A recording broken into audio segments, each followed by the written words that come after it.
হরে কৃষ্ণ। সকলের চরণে জানাই সশ্রদ্ধ প্রণিপাত। আপনাদের সবাইকে জানাই দৈনিক গীতামৃতের 264তম পর্বে সুস্বাগতম, কৃষ্ণপ্রীতি এবং শুভেচ্ছা। দৈনিক গীতামৃতের আজকের এই পর্বে আমি আপনাদের নিকট আলোচনা করব ভগবদ গীতার 7ম অধ্যায়ের 4র্থ শ্লোক। আপনারা সকলে ধৈর্য ও মনোযোগের সহিত সম্পূর্ণ ভিডিওটি শেষ পর্যন্ত দেখুন, সেই সাথে শ্লোকের মাহাত্ম্য ও তাৎপর্য হৃদয়ঙ্গম করার প্রচেষ্টা করুন। আমি শুরু করছি, আপনারা সাথেই থাকুন। ওম নমঃ ভগবতে বাসুদেবায়, ওম নমঃ ভগবতে বাসুদেবায়, ওম নমঃ ভগবতে বাসুদেবায়। শ্রীমদ্ ভগবদ গীতা 7ম অধ্যায় বিজ্ঞান যুগ। শ্লোকটি হচ্ছে ভগবান শ্রীকৃষ্ণের। ওম ভূমির আপো অনল বায়ু খম মন বুদ্ধির এবচ অহংকার ইতিয়ম মে ভিন্না প্রকৃতির অষ্টধা। অনুবাদ: ভূমি, জল, অগ্নি, বায়ু, আকাশ, মন, বুদ্ধি ও অহংকার এই অষ্টবিধ উপাদানের দ্বারা আমার ভিন্ন প্রকৃতি তথা জড় প্রকৃতি গঠিত হয়েছে। এই শ্লোকে ভগবান বলল ভূমি অর্থাৎ মাটি, জল, অগ্নি অর্থাৎ আগুন, বায়ু অর্থাৎ বাতাস, আকাশ, মন, বুদ্ধি এবং অহংকার এই 8 প্রকার বা অষ্টবিধ উপাদানের দ্বারা ভগবানের যে ভিন্ন প্রকৃতি বা বিপরীত প্রকৃতি অর্থাৎ জড় প্রকৃতি সেটা গঠিত হয়েছে। তাহলে আমরা এখান থেকে যে বিষয়টা বুঝতে পারলাম সেটা হচ্ছে জড় প্রকৃতি গঠনের যে উপাদান তা হচ্ছে আট ধরনের, 8টি। সেটি হচ্ছে ভূমি, জল, অগ্নি, বায়ু, আকাশ, মন, বুদ্ধি ও অহংকার। এবং এগুলো সমন্বয়ে হচ্ছে জড় প্রকৃতি বা ভগবানের যে ভিন্ন বা বিপরীত প্রকৃতি সেটি হচ্ছে গঠিত হয়। আমরা জড় প্রকৃতি গঠনের যে উপাদান সেটা বুঝতে পারলাম, বা কি কি উপাদানের সমন্বয়ে জড় প্রকৃতি গঠিত হয়েছে সেটা আমরা দেখলাম। তো এই শ্লোক সম্বন্ধে শ্রীল প্রভুপাদের মন্তব্য আমরা তাৎপর্য থেকে দেখিনি। তাৎপর্য: ভগবত তত্ত্ববিজ্ঞান ভগবানের স্বরূপ এবং তার বিভিন্ন শক্তির তত্ত্ব বিশ্লেষণ করে। ভৌতিক শক্তিকে প্রকৃতি বা ভগবানের বিভিন্ন পুরুষ অবতারের শক্তি বলা হয়। সেই সম্বন্ধে সাত্ততন্ত্রে বলা হয়েছে বিষ্ণুস্তু ত্রিনি রূপানি পুরুষাখ্যান্নিয়থ বিদুঃ একন্ত মহত স্রষ্টি দ্বিতীয়ম তুবণ্ড সংস্থিতম তৃতীয়ম সর্বভূতস্থম তানি জ্ঞাত্বা বিমুচ্যতে। জড় সৃষ্টির নিমিত্ত ভগবান শ্রীকৃষ্ণের সাংস প্রকাশ রূপে 3 জন বিষ্ণু প্রকট হন। প্রথম জন মহাবিষ্ণু মহত্তত্ত্ব নামে সমগ্র ভৌতিক শক্তির সৃজন করেন।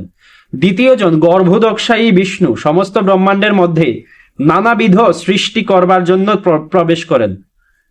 তৃতীয় জন ক্ষীরোদকশায়ী বিষ্ণু পরমাত্মা রূপে সমস্ত বিশ্ব ব্রহ্মাণ্ডে পরিব্যাপ্ত হন। এমনকি তিনি পরমাণুর মধ্যেও বিরাজ করেন। এই 3 বিষ্ণু তত্ত্ব সম্বন্ধে যিনি অবগত তিনি জড় বন্ধন থেকে মুক্তি লাভের যোগ্য। এই জড় জগৎ ভগবানের অনন্ত শক্তির মধ্যে একটি সাময়িক প্রকাশ। জড় জগতের প্রতিটি কার্যকলাপ শ্রীকৃষ্ণের আংশিক প্রকাশ রূপ। এই 3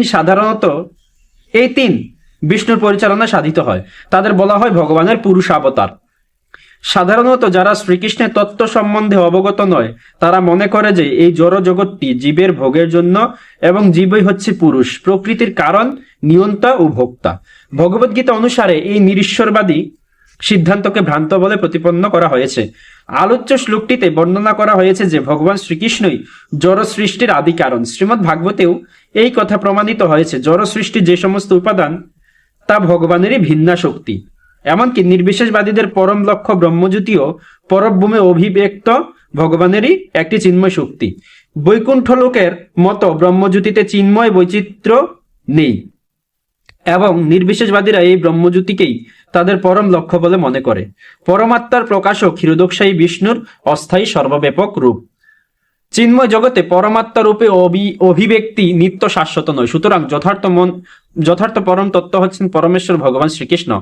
তিনি পূর্ণ শক্তিমান পুরুষ এবং তিনি বিভিন্ন অন্তরঙ্গা ও বহিরঙ্গা শক্তি সমন্বিত। পূর্বের উল্লেখ অনুসারে জড় প্রকৃতি প্রধান 8টি রূপে অভিব্যক্ত হয়। সেগুলোর মধ্যে প্রথম 5টি মাটি, জল, অগ্নি, বায়ু, আকাশকে বলা হয় পঞ্চমহাভূত বা স্থূল সৃষ্টি। তাদের মধ্যে 5টি ইন্দ্রিয়ের বিষয়ও নিহিত আছে। ভৌত জগতের শব্দ, স্পর্শ, রূপ, রস ও গন্ধ।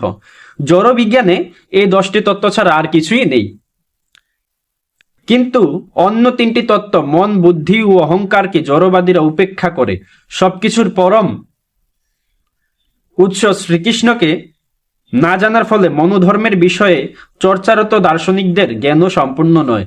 আমি ও আমার এই মিথ্যা অহংকারই জড় অস্তিত্বের মূল কারণ। এর মধ্যে জড়জাগতিক কার্যকলাপের জন্য 10টি ইন্দ্রিয়ের সমাবেশ হয়। বুদ্ধি বলতে মহত্তত্ত্ব নামক সমগ্র প্রাকৃত সৃষ্টিকে বোঝায়। এভাবে ভগবানের ভিন্ন 8টি শক্তি থেকে জড়জগতের 24টি তত্ত্বের প্রকাশ হয়, যা নিরীশ্বর সাংখ্য দর্শনের বিষয়বস্তু। এই ভিন্ন ভিন্ন তত্ত্ব প্রকৃতপক্ষে শ্রীকৃষ্ণেরই শক্তি থেকে উৎপন্ন হয়, কিন্তু অল্পজ্ঞ নিরীশ্বরবাদী সাংখ্য দার্শনিকেরা শ্রীকৃষ্ণকে সর্বকারণের পরম কারণ বলে জানতে পারে না। শ্রীকৃষ্ণের বহিরঙ্গা শক্তি সাংখ্য দর্শনের বিষয়বস্তু, যা ভগবদ্গীতাতে বর্ণনা করা হয়েছে। এই বিষয়গুলো আমরা দেখলাম, আমরা বুঝতে পারলাম যে জড় প্রকৃতি ভগবানেরই ভিন্ন যে প্রকৃতি সেটা, এবং ভূমি, জল, অগ্নি, বায়ু, আকাশ, মন, বুদ্ধি ও অহংকার নিয়ে এই অষ্টবিধ উপাদানের দ্বারা ভগবানের ভিন্ন প্রকৃতি, জড় প্রকৃতি গঠিত, বা এগুলো ভগবানের ভিন্ন প্রকৃতি বা জড় প্রকৃতিরই অংশ। সেই বিষয়টা আমরা দেখলাম। আজ এ পর্যন্ত। এতক্ষণ ধৈর্য ধরে মনোযোগ সহকারে আমাদের সাথে থাকার জন্য সবাইকে অসংখ্য ধন্যবাদ ও বিশেষ কৃতজ্ঞতা জানাচ্ছি। সকলে ভালো থাকুন, সুস্থ থাকুন, আমাদের সাথেই থাকুন। হরে কৃষ্ণ।